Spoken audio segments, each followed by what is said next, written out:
Welcome to another Kundalini After Dark session.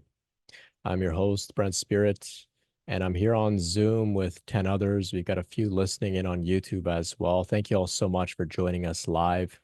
Today, we're talking about some of the things we wish we would have known at the earliest points of our Kundalini awakening process. So we'll share some of our insights and our ideas, maybe for those beginners out there. Also good reminders, as I'm sure you'll come to see as we progress through our conversation. Many of the things that we'll talk about today can apply to anybody at any point in the path, beginner or advanced. It's always good to have these reminders. So I'll share some of my ideas and then I'll open the floor for others to share as well. We can ask and respond to one another's questions about the Kundalini process. We can also share. We'll open the floor for some sharing and relating as well. If you're listening to the recording in the archive and you'd like to join us for one of these Kundalini After Dark sessions, you can visit brentspirit.com/afterdark to register for the next one. If you're tuning in on Spotify and you leave a rating for the show and hit follow, I really appreciate that. It means a lot. Thank you all so much if you've done that already. As well, Spotify now allows you to leave a comment, so you can leave a comment, let us know what you think. I appreciate that as well. Same goes for YouTube. I appreciate all of your support on YouTube, your liking, commenting, subscribing, all that kind of stuff. It goes a long way. And a very special thank you to all those that have offered a donation. It allows me to do this, and it really, really means a lot. Thank you. Thank you so much. So the topic tonight is the things I wish I knew about Kundalini. So I've got a few points here that I'll kind of fly through quickly because I want to listen to everyone else's shares as well. So the first thing that I have on my list here is that I wish I would have known that this is a known process which others have gone through, right?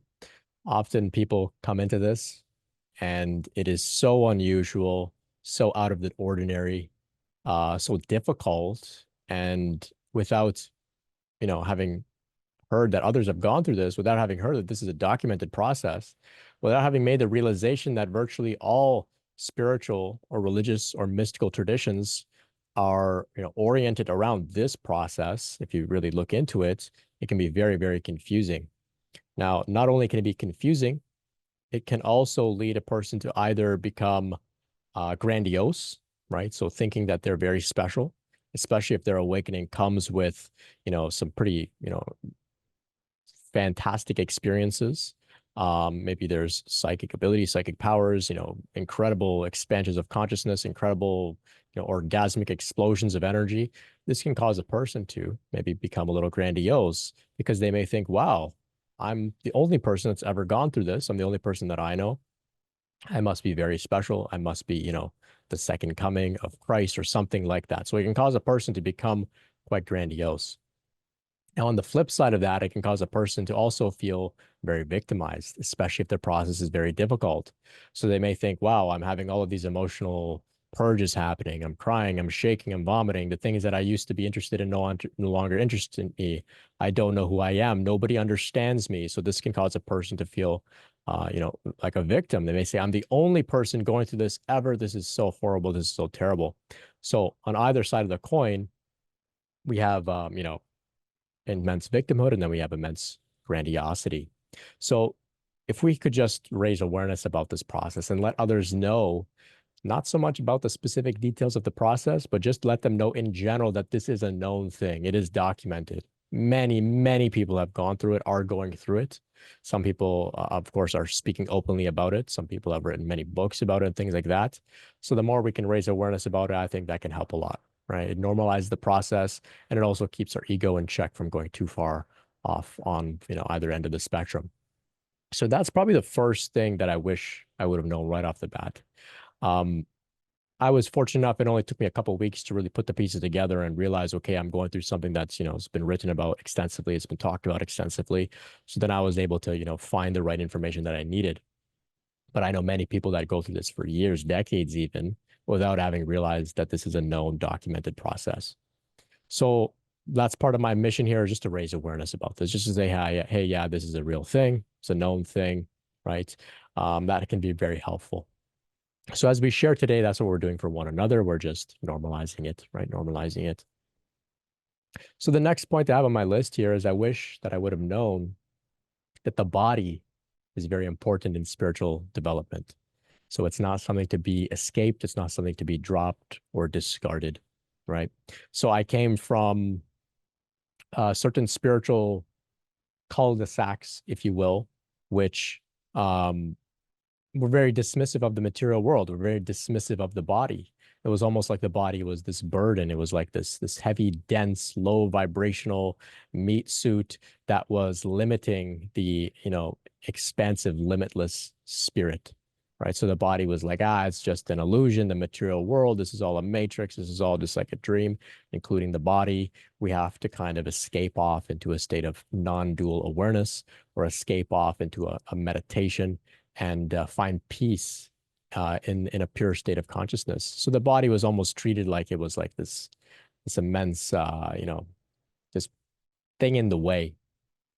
So I wish I would have understood very early on that it's through this body that we can actually experience, deep states of meditation. We can actually experience uh, the bliss of consciousness, of that Shakti flowing through the system. So in doing so, then we begin to actually revere the body, cherish the body, take care of the body, and no longer try to escape it into sort of, outside of our crown chakra into some sort of awareness state, but actually move deeply into it to feel everything that may be arising there, emotions, thoughts, sensations, energetic phenomena, whatever it may be. So I wish that I would have understood that, because that took me some time actually to get grounded and to be working towards embodiment, because I couldn't reconcile the two. I thought I was trying to escape my body into a state of meditation, to a state of expanded consciousness.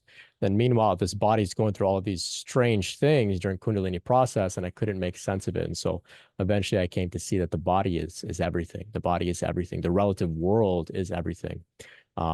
It's not out there somewhere that we're trying to get through. We're trying to get really, really deep into the body, actually.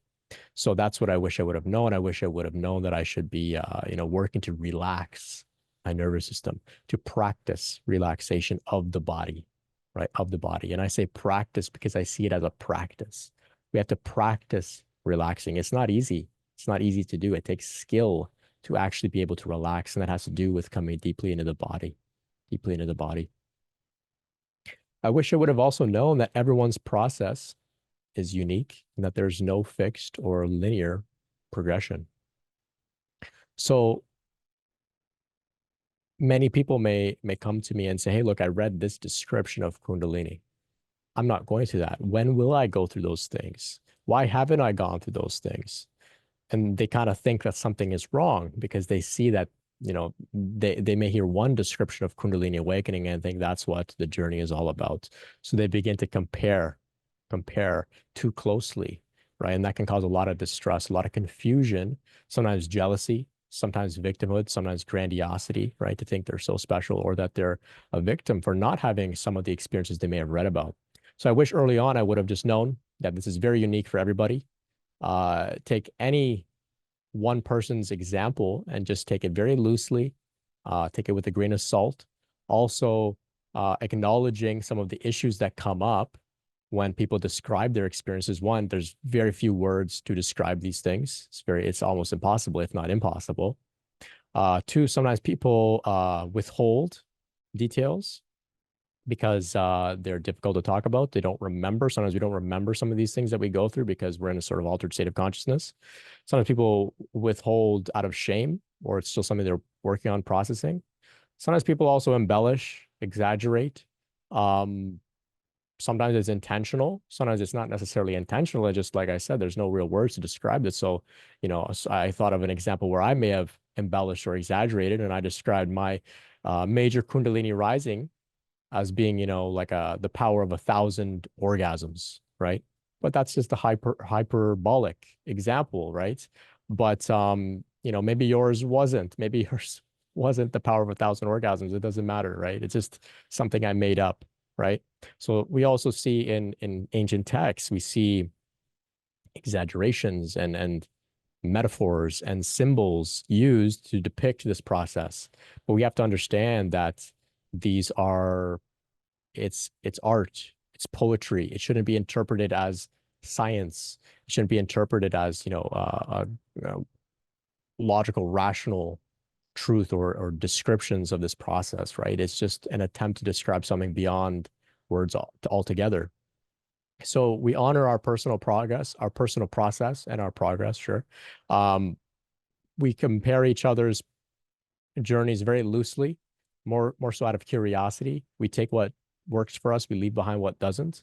And we discourage others from comparing their journey to ours as well. So many times you may come across somebody who says, tell me about your journey. And it may give you an opportunity to describe your far out awakening, and it may give you an opportunity to present as if you have all the answers, as if you're the model, right? As if you're the prototype for what this looks like. And somebody may actually lean into that and feed into that, and you may feel, like going with it. But it's important that if you're in that type of position, that you remind everybody, hey, it's unique for everybody, very unique for everybody. So I think that's very important as well. Still to this day, I see authors and other speakers saying, when you have a Kundalini awakening, this will happen. You will see the blue light in your third eye. You will feel the ringing in your head. You will hear the ringing in your ears, whatever it is. Like they just say, you will do this. It's like, none of that applies. None of that applies at all. I've spoken to hundreds of people about this, and no two experiences are the same. All very, very unique. Very, very unique. There are no absolutes. There's nothing fixed. Okay. We're dealing with human beings here. So it's very, very unique for us all. Very unique for us all. There are, of course, universal themes, and that's what we come together and talk about in general, but it requires flexibility. It requires the ability to see the nuance, see the gray area, right? See that the lines are blurred. We can't think in black and white at all on this path, okay? And some other things I wish that I would have known at the beginning of my Kundalini process. So I've put together some of the earliest talks I gave on Kundalini. I was inspired to put together some guiding principles to help you to navigate your process safely and smoothly. And so I'll share those guiding principles here because I think they're very useful for those at, the beginning of the journey. And they're also excellent reminders at any point of the journey. So the first guiding principle I have here is the principle of having respect for the Kundalini process, but not fear. Okay, not fear. So to respect the process can look like fear if we don't examine it properly. But respect and fear, they're cousins. They're cousins, okay? So one way I'll describe it, if we can use the symbol of the snake, you don't have to fear a snake, a venomous snake. You don't have to fear it, but you have to respect it, which means if you see it on the path, you kind of walk around it, right? You don't just say, oh, I'm not afraid, I'll walk over it, right? And you don't stop completely and allow it to, stop you from moving forward. So you just have to employ respect. You employ respect, okay, but not fear, right? So very subtle, but very, very important.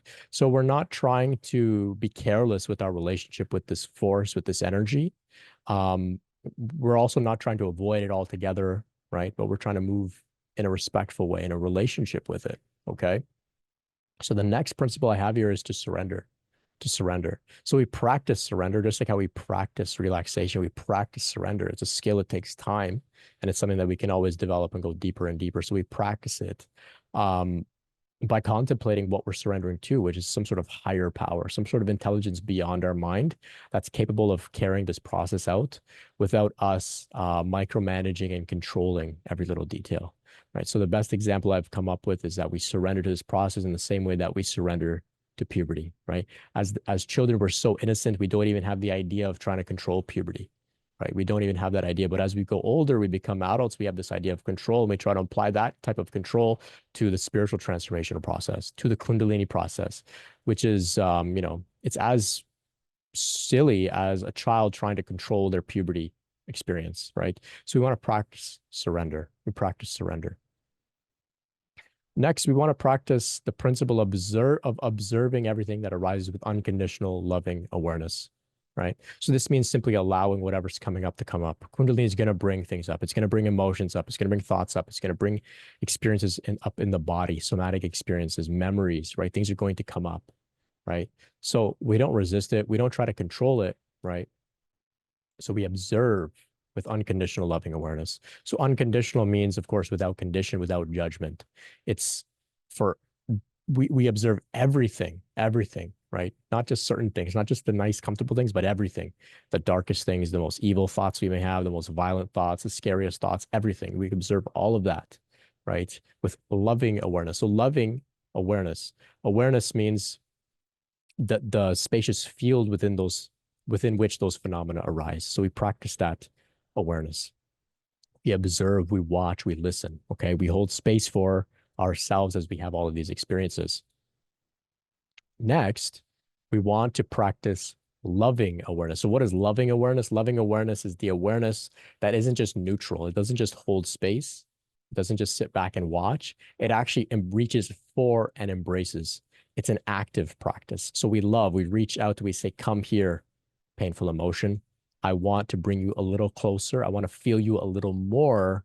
And I want to allow you to come up without judgment. So rather than just kind of sitting passively, we actively recognize that whatever's arising within us is part of the spectrum of divine light. All is welcome here. All is welcome here. So that's the principle of observing with unconditional loving awareness.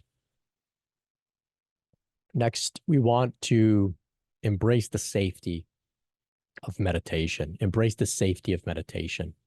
So you don't have to be a skilled or trained meditator. To me, on this path, the most basic fundamental meditation is just allowing and observing, allowing and observing. So we create a space, right? We set aside a certain period of time. We go into a certain place where we're free from distractions, where we're not going to hurt ourselves or hurt another person with our words or our actions. And then we allow and observe whatever's coming up.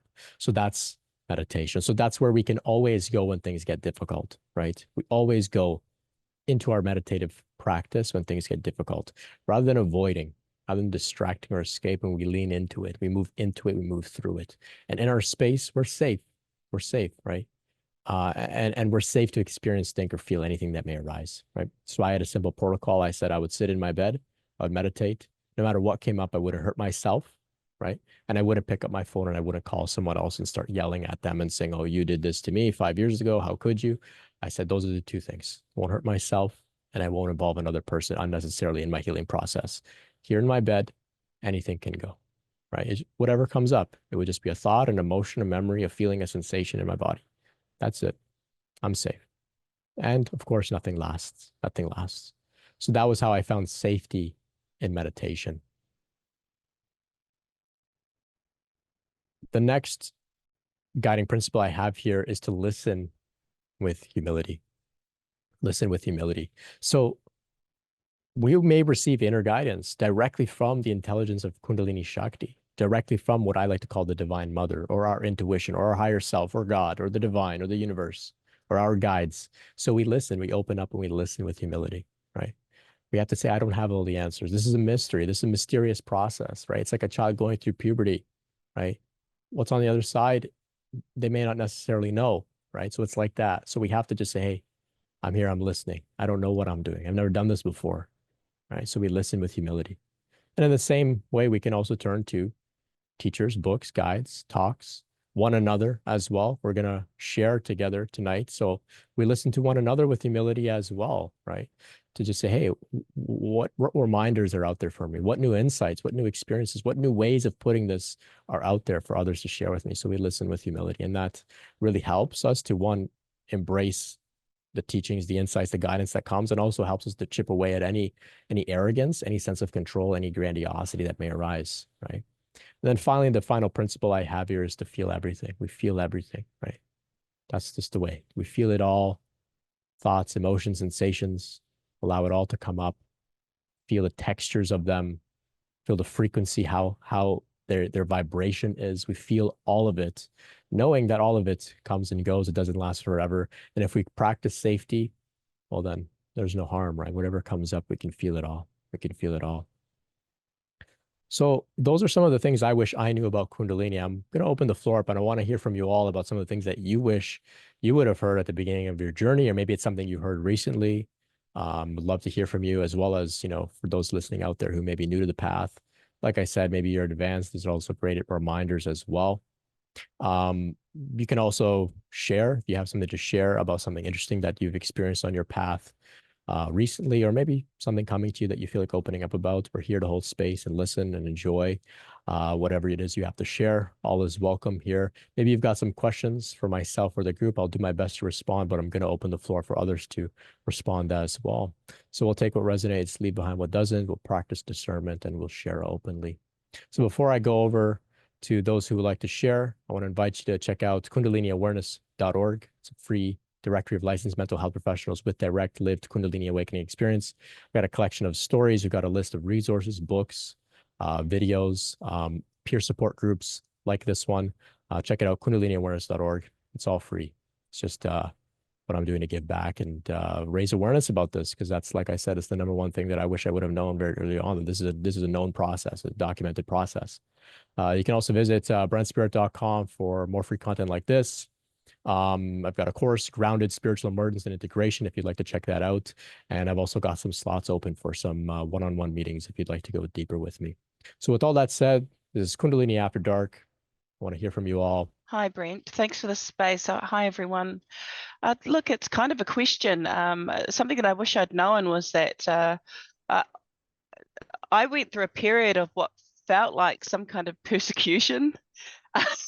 It felt like I couldn't go anywhere without feeling like I was hated in the rooms. I belonged to a couple of 12-step fellowships, and I would go home just in pain. Like, what was that? It felt like a direct attack at my soul. Every meeting I went to, and the hypersensitivity, sensitivity of resonating with everyone, and of believing that I was being attacked, particularly early on. And this happened for months. And I guess I'm curious to know whether or not anyone else has experienced this type of persecution. And I think what I'm realizing is that I had to surrender to it, and it had something to do with how I was showing up in the world. I was showing up hypervigilant, fearful, angry even. My Kundalini awakening came with rage. And I guess I'm just putting it out there, but thank you. Thanks again. I'll check out those resources. That's me. Oh, thank you so much. Thank you. Yeah, that's an interesting share, and I don't think you're alone at all. There's this theme of persecution that can arise for many that go through this process. A while back, we had a Kundalini After Dark, and the theme was Kundalini and the witch wound, and the witch wound is like a sort of a remnant of the times when witches were burned at the stake. They were persecuted for their spirituality, and many of us carry this wound over from previous incarnations, not necessarily when we were a witch per se, but any sort of significant persecution for our spirituality. For some, it's even in this lifetime that we've experienced it directly. But many of us bring this sort of karma in to this life, and we have to work with it and process it. So that can arise for sure. I know it's arisen for me, and part of my doing this work here is actually to stand up and defend myself. It's to stand up and actually work through this fear or this feeling of being persecuted. So one way of looking at all of my work here is actually this is all my shadow, and it's been a major part of my shadow, which is like you, Shane, this fear of persecution for your spirituality. So you can check out that talk about the witch wound. I welcome others to share as well if you've had some experiences with this idea of the witch wound. I had a memory coming up in meditation where I was in some sort of middle age time period in Europe, and I was a man, and these guards had grabbed me and they were taking me somewhere, and I was begging them. I was saying, please don't put me in that hole again. Don't put me in that hole again. I was begging them. So this was my memory. So it came up in my meditation. And so when I contemplated the memory, the word that was coming to me was that word again. I was like, why was I saying, don't put me in that hole again? And what came to me was it's because they had put me there before, likely for speaking about some spiritual something, right? Maybe I was, the town idiot just talking about spirituality, and they decided to throw me in the dungeon.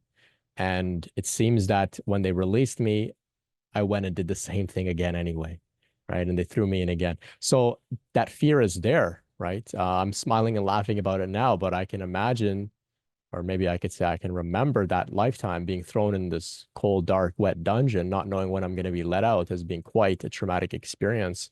And this is something I still carry in this lifetime. And that's why I said all this work I'm doing is basically to defend that version of myself from the Middle Ages, to say, hey, he's not crazy. Don't lock him up.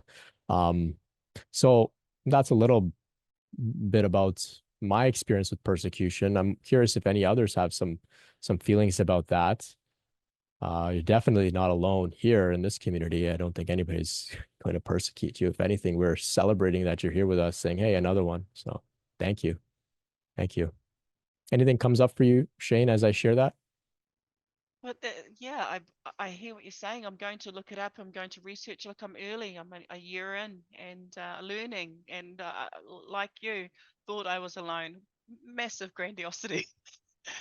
Odd considering I thought an ego death triggered my Kundalini, and yet, it's there.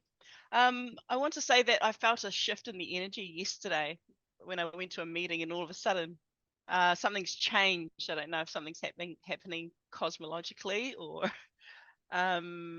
just a complete 180, and I'm finding it difficult to trust it after months of. But there it is. That's all I've got to say. So Hmm. thanks. Well, thank you. Thank you. Yeah, interesting. Shifts in the energy. Interesting. Yeah, so if others have some thoughts on these themes, please let us know. I'll go over here to the chat.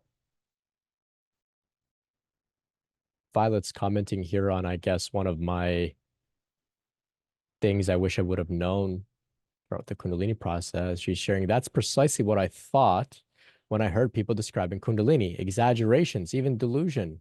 But Kundalini is truly so ineffable. Right, right. Yeah, ineffable. Yeah. Let's go over here to Phoebe. Hi, Bert. Hey, How you Phoebe. going? Going good. How are you? Um, good, good. Well, not really good. I'm going through the final stages of another level. Yeah, just really just sharing. Like my Kundalini was planned out before this lifetime, so I'm aware of that. Where other people perhaps might decide to do it during the lifetime, plan it as they go. And so my timing is exact of doing it in 2 phases so far, and that should be the end of it. So the first one was the peak of menopause. That's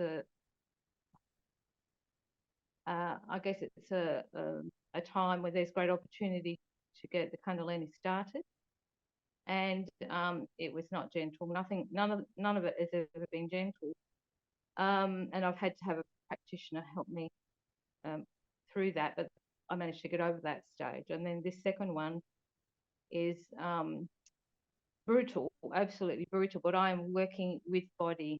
I have to be careful of every movement I make because the blood flow is so poor and the blood pressure is so low that it's making me work with a body. I'm really in the now with the body. So it's brutal, but because I get the communication from the body, and so does my practitioner, and we follow all of her instructions. And so, we've got to a point now where it's looking like the final stage should be over in 3 to 12 months if it all goes well. And it's removing heavy metals, which is blocking all the functioning of my body. So it's sort of been set up, I've done it this way so I could learn limitation, learning to work with the body. And, there's a whole myriad of things. You learn more compassion, all sorts of things. So, yes. And also, the body will ask me to do something at times. And a couple of years back, she asked me to have Vedic astrology done. And we could see there, he said to me, no, you're going to overcome this, even though it seems impossible, you're going to overcome it, because I have a certain planet there that's for luck with health, you know. So, and then we just had we continually have hair mineral analysis tests done to see what's happening, see what the body's needing next. And that showed, that's when it's come up and shown 3 to 12 months, and I should get all the heavy metals out and everything should just function again.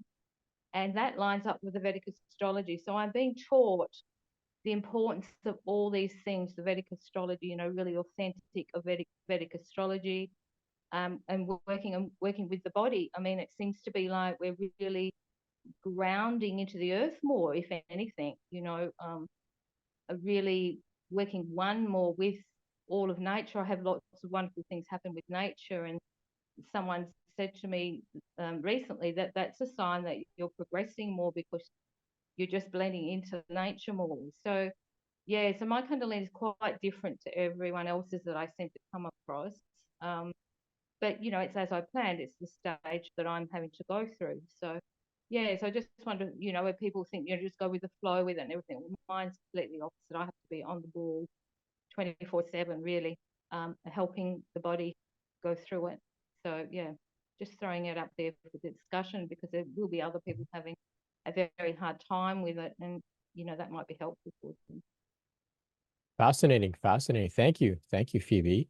Really interesting. Are you familiar with Treewise Blood? Yes, I think I've seen an interview. Yeah.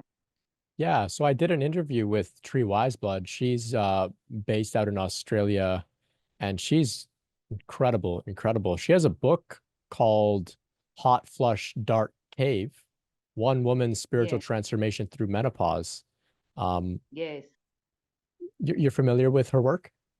Yeah, but also, you know, I've read a lot before too, because Kundalini, menopause is considered Kundalini training, because a woman Hmm. actually goes through a level of Kundalini, and she will actually be releasing for her lineage and things like that. So it's prep for your own big time when you're really going to go through serious clearing. So when you think of, you know, how long were we living for women to be able to get to the menopause stage in previous timelines, you know, we've probably not had a lot of experience, perhaps. You know, you must have to get to a certain level in the female form, in the male form too, because there's andropause, which we don't even know much about, you know.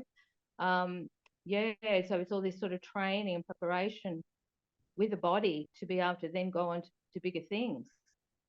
Hmm. Very interesting. Very interesting. I don't know much about menopause, but I have heard similar ideas like you're sharing. So maybe I'll educate myself some more and look into it. Very interesting. Yeah, Thank you I so think, much for sharing, Phoebe. yeah, just on that, I sort of found out more about that from the book written by Susan Weed. She's a herbalist, and she goes into it there. And yeah, so, and it was one of the early books I read because I was 51, peak of the menopause. You know, I read that book when I was going through it in the first stage. So you know, it was just helpful to wake you up. So yeah, it's known to, I've come across it in other teachings and things, where it's known to be a time where the Kundalini can activate. So yeah, so it's not really anything new. She just discovered it through working with Indigenous people and things like that, where they would perhaps have the wisdom. Yeah. Very interesting. Thank you. Thank you. Yeah. We've got some feedback from some others in the chat as well. Great. Thank you. Thank you. Thank you, Brent. Violet's got something to share here about the persecution theme. It says, I feel this so much. I felt like the actual universe hated me, like I was being singled out and punished by the creator. I had a lot of anger toward God, to the point that that I actually found myself saying as much, I hate you, God. I just hate you, because I felt very forsaken. During my major Kundalini energetic event, I could clearly see that I was so loved as much as anyone else, and never forgotten, never alone. And that healed a lot of my internal experience. And for roughly 2 years, I really felt like the universe had it out for me. Really, it was my ego at work, and also consequences of past actions / inactions, just cause and effect. It felt so personal though. Very interesting. Thank you so much for sharing that. Yeah, this reminds me of my own experience, um, feeling forsaken by God, feeling forsaken by God.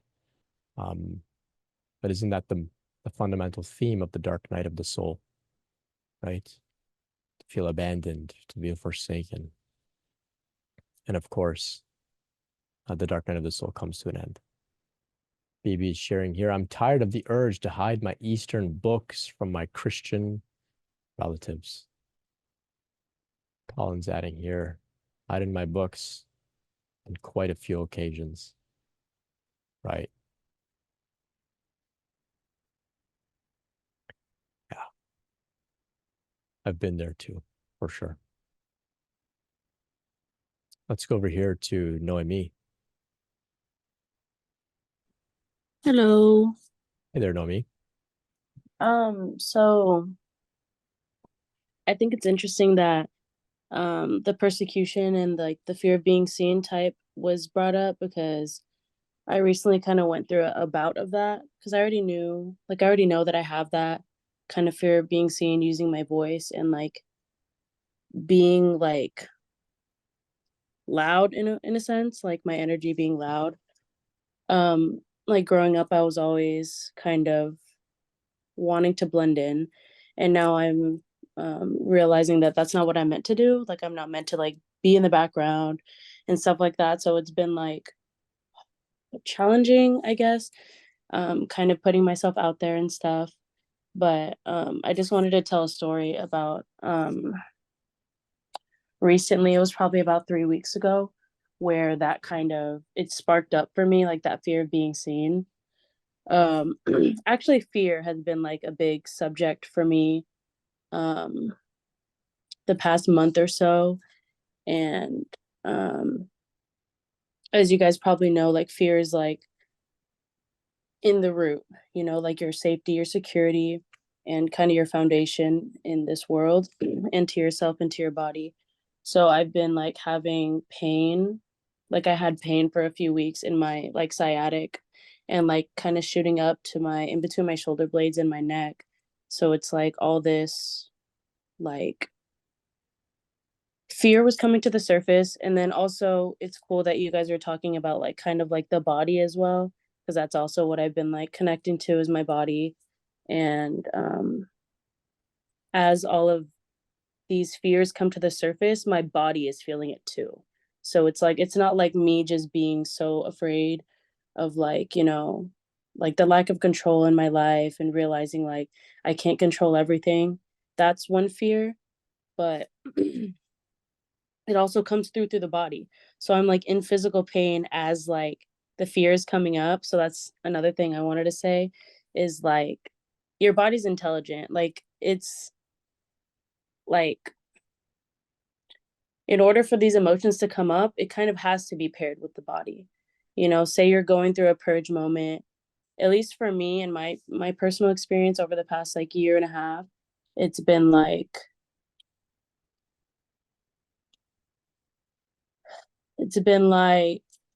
I like lost my train of thought just now. um um Dang, I totally lost my train of thought. Okay. Basically, just me learning how to be in the body and blah blah blah. And um oh my god. Okay, That's anyway, okay. let me just go back to the story that I was gonna say.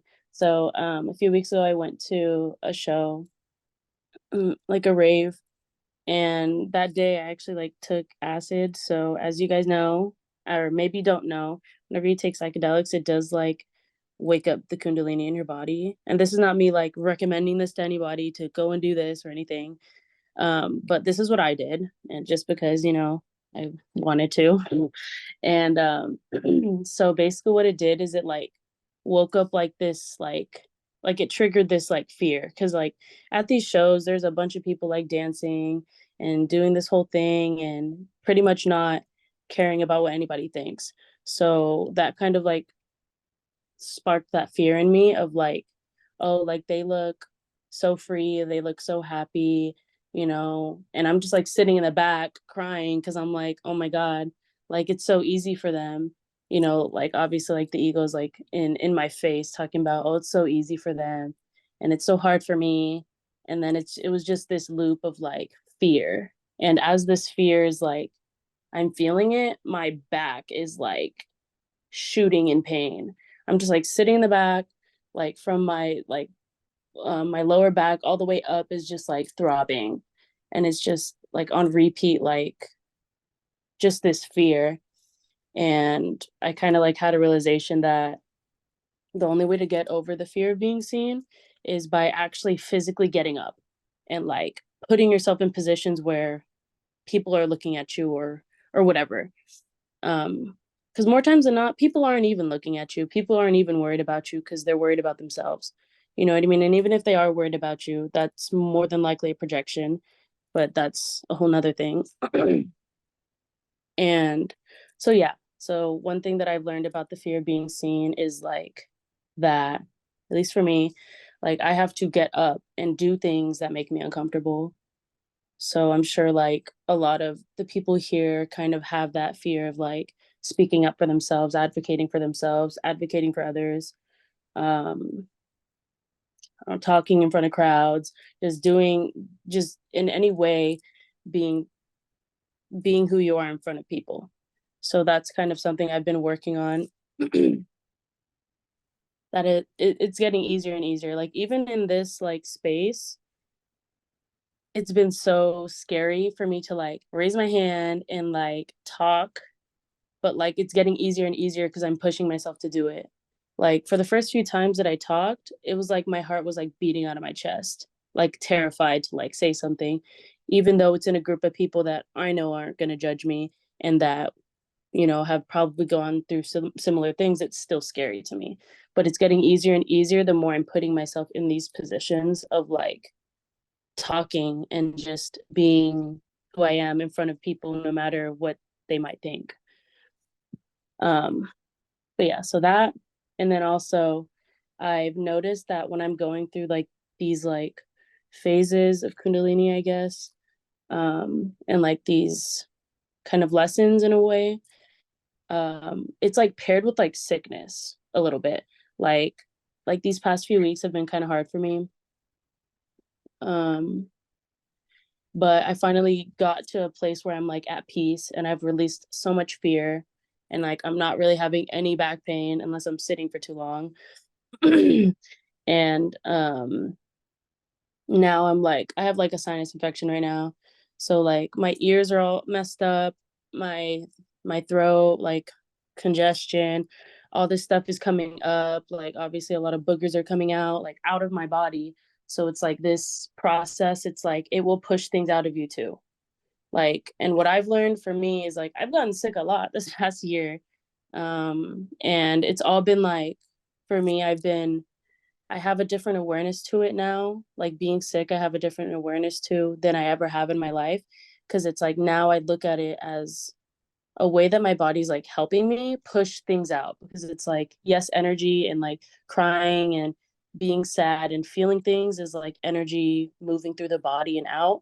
But it's also like the body needs to catch up. So that's what I've learned is like my body's catching up with all of like the fear I released. So it's like, yes, I've been feeling so, you know, fearful and all this stuff. And then I felt good, but then it's like, now I'm sick. And it's because for me, like obviously there's like physical reasons that I got sick because I'm a human being. Like there was probably somebody around me that was sick that passed it on to me. But it's also like divinely aligned to where like I needed something physical to come out of my body now.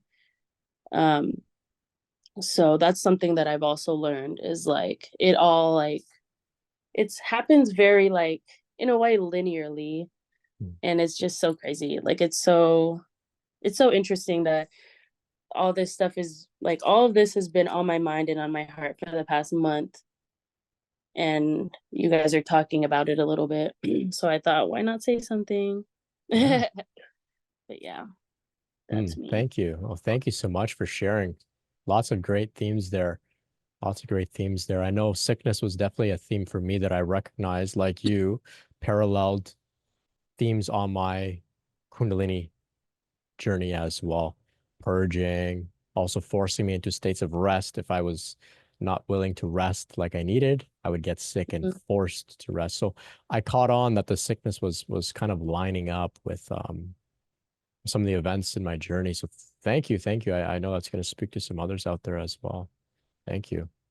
So let's see what's happening here in the chat.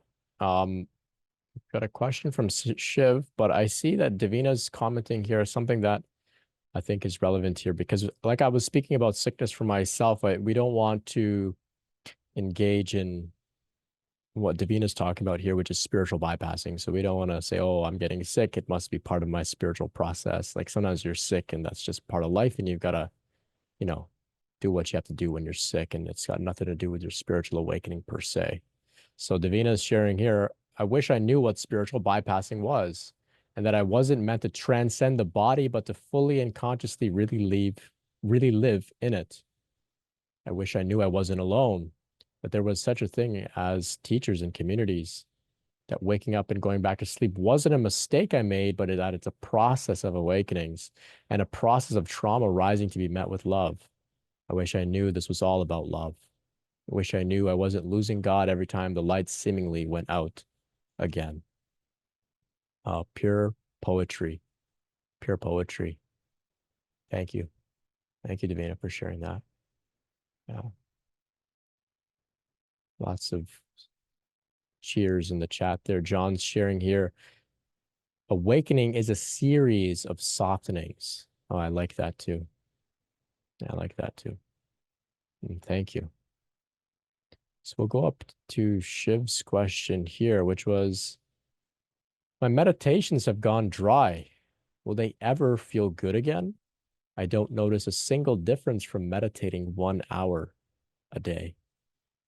Yeah, this can be pretty frustrating, committing to the practice 1 hour a day. It's pretty quite the investment of time and energy and discipline and whatnot. And if you're not getting anything out of it, it can be kind of frustrating. So I understand. We don't. So this is my take on it. We don't meditate to feel good. You can feel really good as a result of meditating, and that's great, but that's not the ultimate reason for why we meditate. So sometimes the good feelings dry up, and we have to sit with that dryness. We have to sit with that. And that's where I would say the real benefits come over time.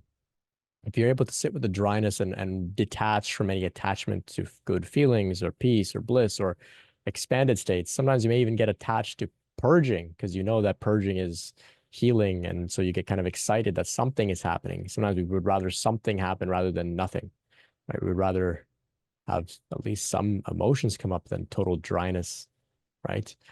So if you push through this, on the other side, there can be great detachment, great neutrality when it comes to the fleeting phenomena of life. Good things, bad things, all will come to an end, right? So neither clinging nor pushing away. Will they ever feel good again? Likely so, likely so. This is a lifelong journey, right? The meditation journey, the meditation path, it's a lifelong journey. So I'm willing to bet that, of course, they will feel good again, but you can't be meditating for it to feel good. You can't be checking the calendar and, oh, how long has it been since I felt good? You just have to commit to the practice, because the practice is just about sitting with what's arising without judgment, without pushing anything away. And sometimes what's arising is nothing, or it's dryness, or it's stale, right? So we keep sitting, and then we develop our ability to sit without judgment, without resistance, without attachment, without aversion. And then benefits will come. Noticeable benefits, significant benefits can come after that breakthrough, whenever that happens. I noticed, Shiv, you're also sharing here that, you're feeling nice energy in the Zoom, that you're floating. Yeah, so this can be a meditative experience as well, right? I can give some practical insight, and I wonder if others have some insight as well for Shiv, but I can give some practical insight. If the practice is getting dry and you feel like, you've committed, to a significant amount of practice and it's still staying dry, you can mix it up as well. Do some walking meditations, engage in some other types of practices. Sometimes not abandoning the spiritual path, but just keeping meditation as a low priority for a little bit, and then returning to it with some freshness can help to rejuvenate the practice. Also, reading some books. One book that I recommend to really rejuvenate the practice, Shinzen Young's The Science of Enlightenment. I found that to be very inspiring to get me to keep sitting more.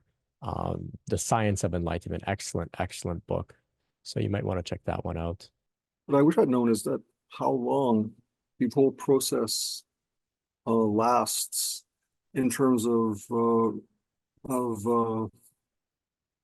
negative stuff, like in terms of, like, if you read Swami Muktananda's book, Play of Consciousness, he has that the experience of enormous sexual desire and freaks out and runs away, and that whole story, it's presented in the book. I'm sure he probably maybe did give a timeline, but it's been edited endlessly. The point was edited out. I don't know how long he was away from the ashram, how long it took him to get any control over that. And from my own thing, it wasn't that so much, but sexual desire, it was anxiety. And, having suffered or endured several months of that, to the point where I finally had to take medication to not commit suicide. I wonder how long it would go on for. That was 4 years ago. And I still get panic and anxiety attacks regularly and such, even with medication. Although I've just recently had a very fascinating experience with one of them. Anyhow, so that was one thing I regret, is not having that kind of knowledge available. Just how long do these things, does anything last? And it seems now there's no answer to that. And just how profound, how horrible they can be, and not knowing that there was very limited help available. It was sort of a search on my part to find the help that I needed. So that's something. Yeah, it would have been nice to have more knowledge. Well, that's about it, I guess I want to talk about. Yeah, thank you, Tom. That's a great point, is the timeline of this process. I know that many come into this and they say, okay, I see this as a valid thing. It's real, Kundalini. I have a trip coming up in a month. I hope it's done by then so I can go on the trip. Or I hope that I can, get this over with by next year. I'm planning to get married or something like that. And, we have to tell them, like, hey, this is not like a month long, couple months, 1 year type of thing. Like, this is the rest of your life. It's this process, not necessarily the difficult purging or purification forever, but the rest of your life is about this. It doesn't just go away quickly or something like that. And I think that would be useful for me to have known as well. I would have taken it more easy on myself. I would have given myself an outlook of years instead of, hoping that, by next month things will be different. Be a lot more easier, a lot less attachment to a particular outcome or result on my schedule, on my timeline, right? I always go back to the example of puberty. So I'm thinking of puberty, a 12-year-old, maybe not even 12-year-old, like sometimes it's even younger, depends on boys, girls, whatever it is. But puberty can be like a 10-year long process, right? It's a long time, especially for a kid who's only 10 years old. How can a kid who's 10 years old even fathom how long 10 years is going to be? Right? It's too long. They've only lived for 10 years. So how can they fathom the double their whole life? That's so far away. So it's hard to comprehend that. It's really hard to comprehend that, right? And the same way with this process, it's hard for us to comprehend the timeline of it. How long is this really going to be? But if we have a bit more of a loose attitude, it can really ease some of the tension around it for sure. So thanks for bringing that one up, Tom. I'm curious if others have some thoughts on the timeline of this process. If you've had any experiences related to that theme. It's an interesting theme for sure. Let's see here. Hugo's sharing on YouTube. I wish I knew that everything I had swept under the rug was coming up to be seen for a reason. All the unprocessed emotion, stories, etc. At that time, it felt like torture, but that's changed. Very interesting. Yeah, what's jumping out at me in your share there, Hugo, is that everything was coming up to be seen for a reason, right? For a reason, a good reason, right? Not to just victimize you and force all of this darkness into your face for no reason. It's coming up so that it can be dealt with, so it no longer influences us. This was also something that I realized, was that the stuff that we put under the rug, we don't see it, but it's still very much at play, very much an influence in the way that we relate with ourselves, others in the world. So we can avoid it, but it's still going to run our lives, right? It's still going to run our lives. So there's no true avoidance, really. There's no actual suppression or shutting away. It's still running the show. It's just running the show behind the scenes. So that's a great point there as well. Yeah, not to worry when things are coming up. It's good. It's good when things come up, as long as we've established safety, as long as we've established some context to process it. And if we don't, then of course it's not easy at all. Serpent Power is sharing here. It happens in phases. There's an acute phase that may take several months. Then it happens in smaller waves. It's said that the journey is not linear, but more like a spiral. Yeah, I can relate to that for sure. For sure. Yeah. I found that it's a huge spike in the beginning, and then over time, it kind of gets a little bit more gentle. That was like what it was like for me. If I were to map it out on a graph, it would look like that. Huge spike, huge crescendo, and then a gradual denouement, a gradual winding down. But for others, it could look, of course, quite different. Teresa is sharing here. I challenge myself to meditate every day for 20 minutes. I'm 3 weeks strong today and happy I've stuck with it. Each day feels easier to hit that sweet spot where the background sounds fall away and I can just be with my introspective self without the daily self-judgments and fears that tend to seep in. It feels good to have more harmony and clearer thinking. Every day is another drop in my bucket of life. Oh, I love that. Oh, it's very inspiring to hear you getting so much out of the practice. Awesome. Serpent Powers here reminding us all that sometimes you take 3 steps forward and 2 steps back. Yeah.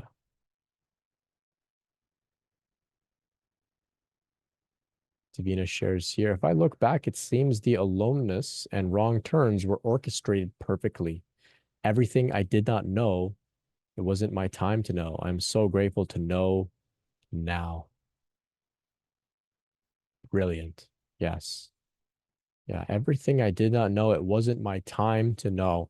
Yes.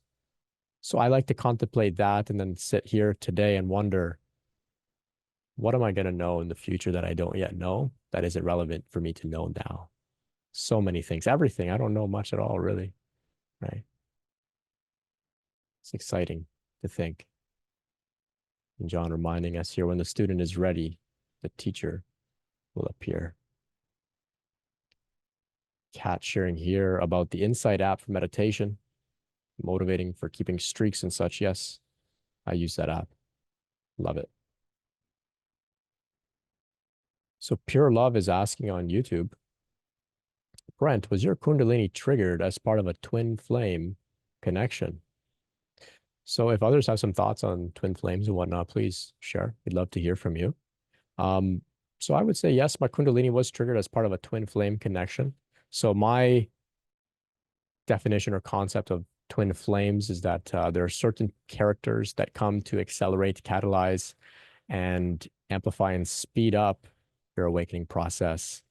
And so if anybody does that for you, you can call them your twin flame. I don't like to think of a twin flame as, the other half of your soul. I don't like to think of them as somebody that you're meant to be together forever and ever. I don't like to think of them in any sort of super romanticized manner. They come to light you on fire so that you can have an accelerated awakening process. So my Kundalini process, the initial awakening that initial period of very intense energetic phenomena coincided with a particular person who I would look back and say, yeah, that was my twin flame, right? Lots of synchronicity, lots of energetic resonance between us, these sorts of things. Very short-lived, very intense, like a firework type of an experience. So this was my Kundalini experience involving the twin flame sort of thing. Many others have similar experiences as well, where their awakening process is catalyzed by an encounter with somebody who really lights them up in some way. Often, some sort of romantic connection. For some, it doesn't have to be in person. They meet some, online, something like this.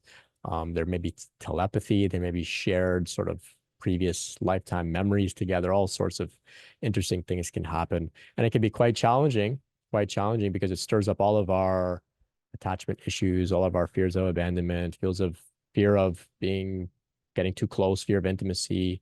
All of these types of themes can really get amplified in these types of encounters.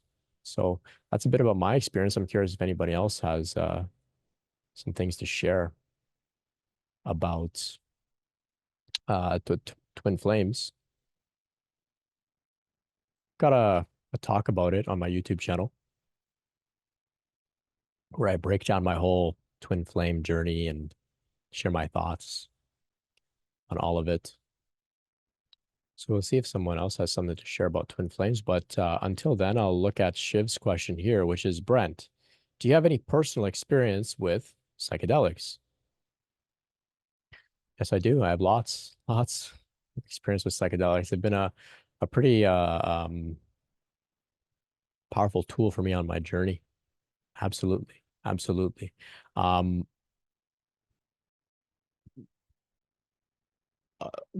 Lately, I don't have much interest in exploring psychedelics, especially since the major Kundalini process has been underway.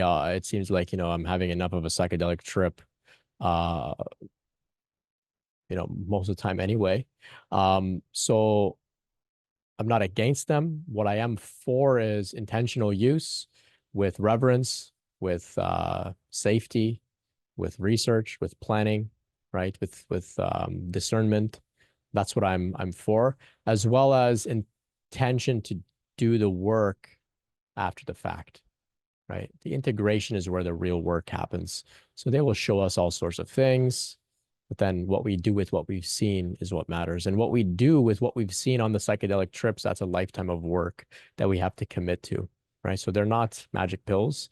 They just show you what work you have to do, towards integrating it. Now, of course, certain, trauma and certain breakthroughs can happen during a trip itself, of course, but there's always work to be done afterwards for sure. Psychedelic.support, singular, psychedelic.support. They've got free courses, really good stuff, all about the different psychedelics, their purposes, some of the history, some of the dosage, some of the legal statuses. There's a free course as well. They've even got like continuing education credits for one of their free courses. They've got like a directory of professionals if you'd like to connect with like a licensed provider or somebody to support you with, psychedelic integration and whatnot. So anyway, it's definitely a major theme on my mind. So that's why I'm talking a lot about it. Hey, Tom. Again, just a question about microdosing, which I haven't found an answer to. Somebody might be able to answer this. Do people microdose every day and with LSD or with mushrooms? So it's a question I've got about it, because if you take LSD daily, mushrooms too, the next day, you won't get as high, you won't get the same effect, and as if you take it a third time, it'll dwindle and dwindle more and more. So I'm wondering if that's anybody else's experience with it, because that's what I've read and what I've experienced myself. So does that happen? Yeah. There's like certain protocols that people follow. Oh, okay. That involve sort of cycling it. Oh, okay. Then there's certain breaks, I guess, in between to kind of reset maybe your tolerance and whatnot. And there's like a protocol to follow for sure. I haven't microdosed, so I'm not too familiar with it enough to say more than that. But I'm sure that if you looked it up online, you'd find like particular dosages based on, you know, your body type, your size, whatever it is. And, you know, you can come up with your own little plan there like that. Yeah. I remember Richard Albert Ram Dass talking about how by they took so much LSD that they were just sipping from the bottle eventually, and that's a lot of LSD. Mhm. But they were so used to it that they just gulp it down from a weird. Yeah. Yeah. Yeah. Even Ram Dass, I think at one point he described, can't remember the exact details of how he found out, but he came to find that there was lots of sort of material like junk in his aura towards the back of his head that was from from doing so much psychedelics, and he had to sort of clear it or work with it. So there are downsides to all of these things, absolutely, right? I mean, especially if you're drinking from the bottle, but no. Yeah, Harvard Yeah. student. I mean, professor. He'd get the good stuff. Yeah. Yeah. Thanks very much. Well, thank you. Thank you. Yeah. Violet's sharing here. Psychedelics can be amazing catalysts or facilitators when used with intentionality. They certainly played a major role in my awakening, though going back in a journal not too long ago, I could see that I was experiencing symptoms well before my foray into psilocybin, which is why I imagine thousands of people use psychedelics every year without awakening Kundalini, even if they experience other levels of awakening. It's meant to happen. Psychedelics can be a trigger. If it's not meant to be, nothing will make it happen. Yes, well said. Well said. Right. Many of us here in this community, we have had some Kundalini awakening experiences get triggered or amplified as a result of psychedelics. However, millions and millions of people are doing psychedelics all the time, and not everyone is having a Kundalini experience. So that's something to keep in mind for sure. Yeah. Well, thanks for sharing that, Violet. Colin is sharing here. I tried shrooms after my rising, thinking I was going to have some far out experience, but I just got really stoned. It was actually a very grounding experience. Interesting. Yeah, this is what I've recognized about the frequency of magic mushrooms as well. I like to think it's very holistic, very balanced, and can have both of those effects, grounding effects, bringing you deep into the body, or, you know, sending you far out. Shiv shares here, I have bipolar with psychotic features, so I already trip out, except it's a bad trip every time. Sorry to hear that. Yeah, so there are certain criteria that we should be mindful of, you know, before engaging in psychedelics, such as mental health diagnoses, for example. Right? They're not for everybody. They're not for everybody. Not for everybody, and not for not at all times too. There's some periods in our life where we should, you know, stay clear of them regardless. Yeah, Violet's sharing here about microdosing. Microdosing should be sub-perceptual. Yes. We shouldn't feel somewhat high or weird at all. If you feel it, your dose is too high. John's sharing here. Yes, Ram Dass mentioned he had stickiness in the back of his head he needed to work through due to his psychedelic use. Samskaras / attachments to their use, perhaps. Yeah, interesting. Yeah. Yeah. Right. Now, if we think about what Alan Watts said, you know, if you get the message, hang up the phone. Right, hang up the phone. Unseeking Seeker on YouTube is sharing here. I'd say it like it is. Drugs are a strict no. We're looking for spiritual awakening and permanence, not a plunge from one state of trance into another. Yes, this is a common take as well. It's a common take as well. Yeah. Let's see here. Colin's sharing, every time I did acid when I was young, I saw Jesus. I never thought anything of it with the exception of, hey, there's Jesus again. Now I wonder if there was anything bigger behind it. That definitely sounds like an acid story. I am feeling my eyes starting to burn, so we're going to wrap it up here. Thank you all so much for joining me once again for another Kundalini After Dark. I really appreciate all of your shares, all of your support for one another. It's always good to meet with you. KundaliniAwareness.org, like I said, You could submit a story about your Kundalini awakening process if you haven't already. We'd really appreciate that. You can submit it anonymously. You can use an alias. It's going to help to raise awareness. It's give you another outlet to tell your story and to be heard, right? To be heard. If you happen to be a licensed mental health professional with Kundalini experience and you'd like to join the directory, please submit an application. We'd love to have you. We'll be meeting tomorrow, 2 p.m. Eastern, for a Kundalini Q&A meeting. I'd love to see you there. I've got some slots available on my calendar for one-on-one support. If you're looking to go deeper with me, you can find that at brentspirit.com. For all those that have made a donation, I really appreciate all of your support. It goes a long way. It allows me to do this, allows me to support others. So thank you. Thank you so, so much for your generosity. Really appreciate it. Much love, everyone. Good night. Good night.